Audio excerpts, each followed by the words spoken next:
안녕하십니까. 여의도 24시입니다. 여러분들 이번 시간에는 이 이준석이하고 단일화 이런 걸 운운하는 이 김문수 국민의힘 대선 후보에 대해서 얘기를 해보겠습니다. 정말 얼토당토한 얘기입니다. 정말 되도 않는 소리입니다.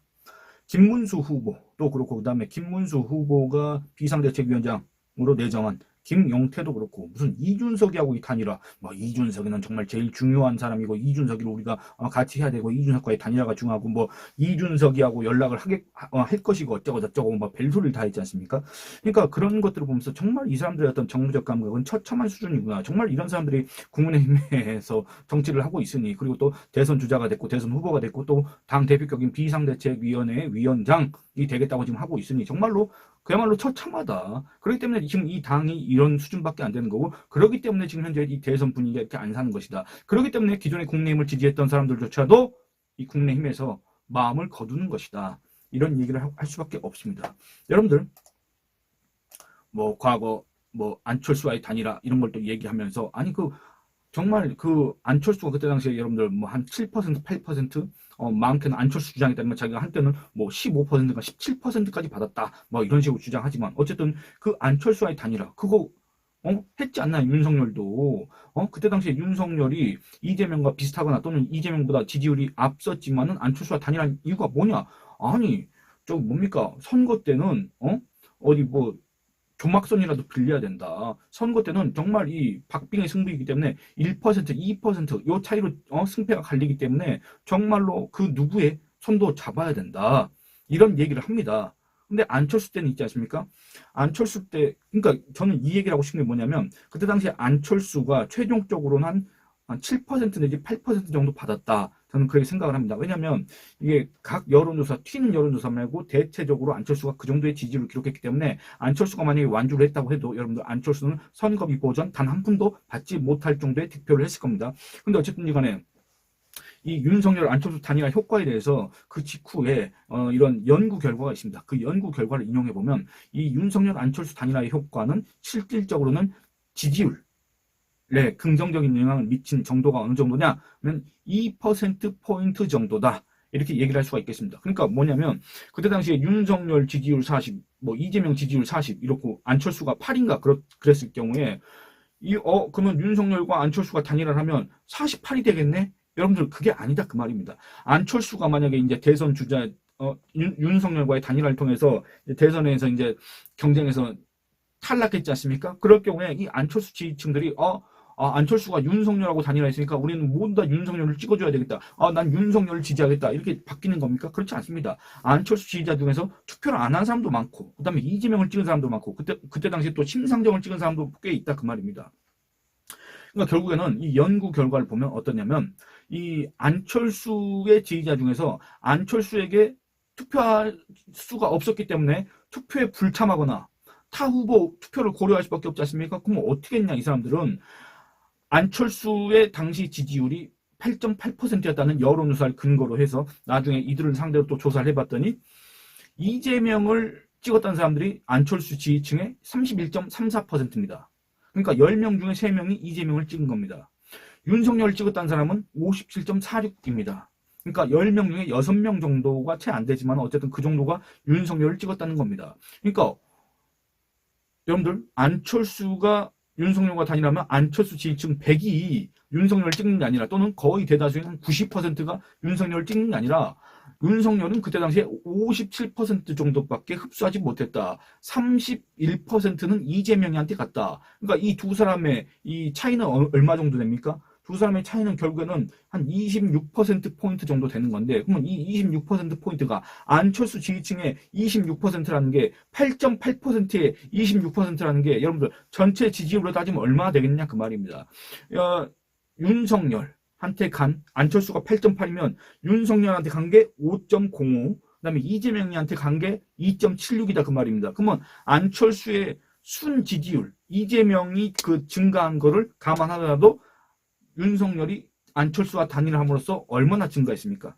2.3%포인트 정도 증가했다 그 말입니다. 근데 지난 대선 때 윤석열이 몇 퍼센트포인트 차이로 이겼습니까? 0.73%포인트 차로 이겼지 않습니까? 그렇기 때문에 이때에는 윤석열과 안철수의 단일화가 효과가 있었고 안철수와의 단일화가 이 윤석열 당선에 정말 큰 기여를 했다. 그리고 어떻게 보면 가장 숨은 공신이 누구냐? 바로 심상정이다. 이렇게 얘기를 할 수가 있겠습니다. 그런데 여러분들 지금 대선판은 그때와는 전혀 다릅니다. 그때는 여러분들 반문 세력이 사실상 결집해 있는 상태였고 그때는 문재인 세력이 여당이었습니다. 정권 심판 여론이 고조되고 있었습니다. 그래서 이 반문 세력이 결집해 있는 상황에서 이 윤석열한테 거의 대다수의 그 반문 민심이 결집해 있었고 한쪽에 이 안철수가 아주 작은 비중을 차지하고 있었는데 이 안철수와의 단일화가 그 반문 세력의 결집의 완성이었다. 이렇게 얘기를 할 수가 있겠습니다. 근데 지금은 상황이 다릅니다. 여러분들 김문수는 지금 뭐 이준석이랑의 단일화, 뭐 이준석과의 빅텐트 이런 거 얘기할 처지가 아닙니다. 그럴 주제가 아니다 그 말입니다. 지금 김문수는 이 국내의 대선 경선에서 경쟁했던 후보들의 지지층조차 제대로 흡수하지 못하고 있습니다. 그들의 지지를 결집시키지 못하고 있습니다. 대표적인 게 바로 이 최종 경선에서 이 자기하고 맞붙었던 한동훈 전 대표 지지층, 이 한동훈 전 대표 지지층의 지지를 받지 못하고 있습니다. 왜냐? 탄핵 반대를 한 인물을 어떻게 한동훈 전 대표의 지지층이 이제 국내힘의 후보로 선출됐기 때문에 우리는 이제 김문수를 찍어줘야 되겠다. 이렇게 하루아침에 표변할 수가 있겠습니까? 바뀔 수가 있겠습니까? 그거는 여러분들 말도 안 되는 소리입니다. 국내힘 후보라도 마찬가지입니다. 불공정했다는 비판이 있지만, 그리고 또, 한동훈 전 대표는 김문수를 향해서, 그 경선 과정에서 한덕수와의 그 단일화 그런 걸 얘기한 거에 대해서 사과해라. 라고 했지만, 어쨌든 간에, 그럼에도 경선을 통해서 여러분들, 경선을 통해서 선출된 후보가 누굽니까? 바로 김문수 아닙니까? 그러기 때문에 김문수의 그런 어떤 절차적 정당성 이런 것들을 감안했을 때, 존중을 할 수 있지만, 그렇다고 해서 내 표를 줄 수는 없다는 게 바로 이 최종 경선에서 김문수를 찍지 않았던 사람들의 대체적인 마음일 겁니다. 그렇지 않습니까? 그나마 이제 김문수가 계엄과 탄핵에 대해서 비판하고 사과하고 윤석열 제명하고 친윤 기득권 세력들과 이 자통당 전광훈 세력들을 배제하고 그다음에 정말로 변화하는 모습을 보여주고 정말로 새로운 모습을 보여주고 그 선거 구호처럼 정말로 새롭게 대한민국이라는 그 구호에 맞는 그런 언행을 한다고 한다면 그런 어떤 결단을 내린다고 한다면 이 생각을 좀 달리 해보겠다. 그러면 내가 그때는 지지할 수도 있겠다. 그때는 내 표를 줄 수도 있겠다. 이렇게 마음을 바꿀 분들이 또 있을 겁니다. 그런데 여러분들 어떻습니까? 지금까지 김문수한테서 그런 변화의 기미가 있습니까? 없습니까? 아직까지 그런 변화의 기미가 없다 그 말입니다. 그렇게 윤석열, 그 다음에 친윤 기득권 세력들한테 당해왔지 않습니까? 며칠 전까지도 당했지 않습니까? 그런데 그 윤석열과 친윤 기득권 세력들에 대한 어떤 지지세가 그렇게 강하지 않다는 걸 알고 있으면서도 이 김문수는 여기에 대해서 별다른 조치를 취하지 못하고 이들을 뒤로 빼지도 못하고 이들을 지금 현재 전면에 내세워서 이 선대위 구성을 한번 보시기 바랍니다. 대체 이 선대위 면면을 보면 그리고 또 이 김문수 하는 얘기를 들어보면 대체 김문수가 외치는 새롭게 대한민국이란 건 무엇인가? 대체 김문수는 지금 현재 정국을 어떻게 파악하고 있는 것인가? 김문수 주변에 있는 어떤 참모들은 그에게 어떤 조언을 하고 있고 그에게 어떤 현실을 알려주고 있는 것인가? 정말로 황당할 수밖에 없습니다. 근데 어쨌든 김문수가 현실을 알고 있다고 해도 윤석열과 친윤 기득권 세력들을 쳐내지 못하고 그들의 손을 잡고 여러분들 일로 앉아 했던 그 권성동 있지 않습니까? 뭐 알량한 대선 후보 자리 지키려고 어쩌고 저쩌고 한다 했던 그 권성동을 왜 데리고 다니겠습니까? 김문수도 사람인데 김문수 그 성격 있는 사람 아닙니까? 김문수도 여러분들 정말 안에는 어떤 분노, 화, 울분 이런 것 있을 겁니다. 그럼에도 왜 같이 다니냐 그 말입니다. 결국에는 이 김문수가 자기가 독자 세력이 없고 그 다음에 자기 기반이 없고 그렇기 때문에 자신감이 없고 자신감이 없으니까 결단을 못하고 결단을 못하니까 우유부단한 것처럼 보이고 우유부단한 것처럼 보이니까 리더십이 없어 보이고 그렇기 때문에 결국에는 그 누구로부터 이 존중을 받지 못하고 존경을 받지 못하고 그 누구로부터 이 대선 후보다운 그런 어떤 사실상 대접을 받지 못하는 거 아니냐. 그렇기 때문에 대선 후보가 간데도 여러분들 그 당협위원장들이나 또는 국민의힘 의원들이나 별로 그렇게 열심히 하지 않는 것 같습니다. 그리고 또 이 사람들 모인 거 보면 인파 동원도 제대로 못하는 것 같습니다. 그리고 또 이 유세 준비도 제대로 못하는 것 같습니다. 그 김문수 후보가 간 것도 그렇고 그 간 곳이 아닌 각 지역의 당협들이 하는 걸 보면은 대체 이 사람들이 선거 운동을 하고 있는 것인가 안 하고 있는 것인가 대체 뭘 하고 앉아 있는 것인가 이런 정당이 여러분들 과연 지지를 받을 수 있는 정당인가 그런 의심마저 들 정도로 지금 현재 처참하다 이렇게 얘기를 할 수가 있습니다. 그러니까 어쨌든 간에 김문수는 현재 그런 상황이고 국민의힘도 현재 그런 상황이다 그 말입니다. 이런 상황에서 김문수는 빅텐트 호소인 노릇 그만하고 그런 얘기 그만하고 당내 지지세부터 결집하는 게 급선무다. 그 얘기를 하고 싶습니다. 그런 조언을 하고 싶습니다. 김문수도 그렇고 김용태도 그렇고 뭐 이준석이하고 단일화해야 되네, 이준석이하고 합쳐야 되네, 그런 말도 안 되는 소리 그만하라, 그 얘기입니다. 그 말도 안 되는 소리가 왜 말도 안 되는 소리냐면 아까 말씀드린 것처럼 안철수와의 단일화도 우리가 생각했던 것처럼 그렇게 효과가 크지 않았다. 미미했다. 다만 이 윤석열과 이재명이가 정말 박빙의 승부를 펼쳤기 때문에 그 안철수의 그 얼마 안 되는 표라도 받는 게 유리했던 것이다. 그렇게 긍정적으로 평가할 수 있을 뿐이지. 여러분들 지금은 그렇지 않습니까?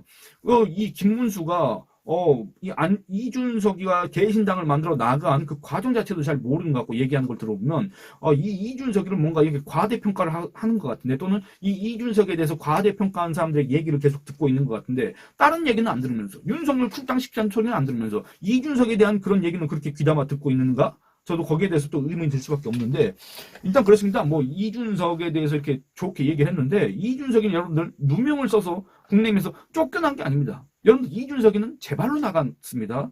이준석이가 또 징계를 받은 거는 여러분들 성상납을 받았다고 해서 징계를 받은 게 아닙니다. 그 성상납 의혹에 대처하는 과정에서 김철근을 갖다가 대전으로 보내고, 그 김철근이가 정말 우리의 어떤 상식으로서는 이해할 수 없는 7억 투자 유치각서를 갑자기 어디 피부과인가 어디 가서 그걸 써가지고 그게 나중에 문제가 됐지 않습니까? 드러났지 않습니까? 그런 황당한 짓을 해서 의심을 자초했기 때문에 그 또 이준석도 마찬가지고, 그런 김철근이 모여서 왜 그런 걸 했을까? 왜 그런 접촉을 했을까? 어쨌든 그럼으로써 이 당원으로서의 명예를 실추했기 때문에 징계를 받은 것입니다. 그리고 또 성상납을 받았다는 이유로 징계를 받은 게 아니라는 점.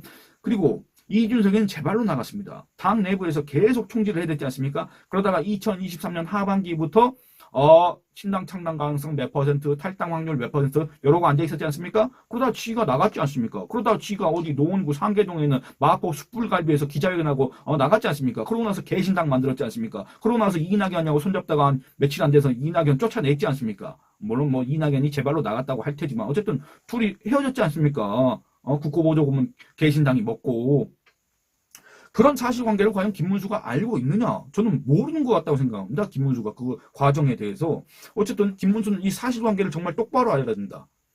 그리고 결정적으로는 그렇습니다. 이 뉴스원이 의뢰하고 한국갤럽이 실시한 여론조사 결과를 보면 이 김문수와 이준석의 단일화는 정말로 효과가 없다. 그게 드러났다 그 말입니다. 왜 드러났냐? 여러분들 이 해당 여론조사를 보면은 이 김문수 대선 주자 지지율이 30이 나왔습니다. 이준석의 지지율이 8 나왔습니다. 그러니까 얘기하기 좋아하는 사람들, 그러니까 그냥 단순하게 생각하는 사람들은 김문수가 30이고 이준석이가 8이니까 요 둘이 단일화하면 38이네. 그러면 김문수가 이 3자 구도에서 하는 것보다는 이재명 경우 해볼만 하겠네, 이런 소리를 하는데 그건 정말 황당한 소리입니다. 아까 제가 안철수와의 단일화 그 효과 말씀드렸지 않습니까?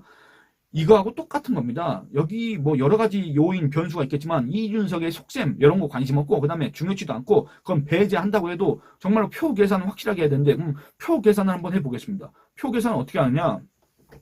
이 갤럽 조사 결과 이 이준석이의 지지층이 김문수로 단일화가 됐을 때 김문수한테 얼마나 가느냐? 그냥 뭐 이 퍼센트 포인트가 아니라 그냥 직관적으로 말씀드리겠습니다. 4.4%가 김문수한테 갑니다. 2.4%가 이재명이한테 갑니다. 그러면 이 두 사람 차이가 얼마입니까? 2% 포인트입니다. 2% 포인트. 일단 윤석열과 안철수와의 그 단일화 효과보다도 더 훨씬 미미합니다. 그리고 실제 이제 이준석 지지율이 그 정도 되는지도 모르겠지만 8%라고 해도 실제 효과는 최대 2%포인트 올리는데 불과하고, 만일에 김문수와 이재명이 1, 2% 싸움을 하고 있다고 한다면 이준석이하고 단일화 필요하다, 그 심정 자체는 이해할 수 있을지 모르겠으나 그런 판이 아니지 않습니까? 그리고 또 그럴 경우에 이준석에 대한 혐오감, 비호감, 분노, 울분 이런 걸 잠시 묻어두고 대선 때는 이준석이를 용인할 수도 있다라고 생각하는 국내 지지층이 아주 일부 또 있을 수도 있겠지만은, 어쨌든 지금 지지율 차이는 그게 아니지 않습니까? 지금 이재명과 김문수의 지지율 차이가 뭐 1%포인트 차이? 그 박빙의 승부가 아니지 않습니까? 김문수는 지금 국내임 지지층도 다 결집시키지 못하고 국내임 지지층의 지지도 제대로 받지 못하고 있는 상황 아니겠습니까? 한동훈 전 대표로 대표되는 이 탄핵 찬성, 비윤, 반윤 지지층조차도 결집하지 못하고 있는 상황 아닙니까? 그런 김문수가 이준석과의 단일화 망상 그런 것들을 운운한 게 아니라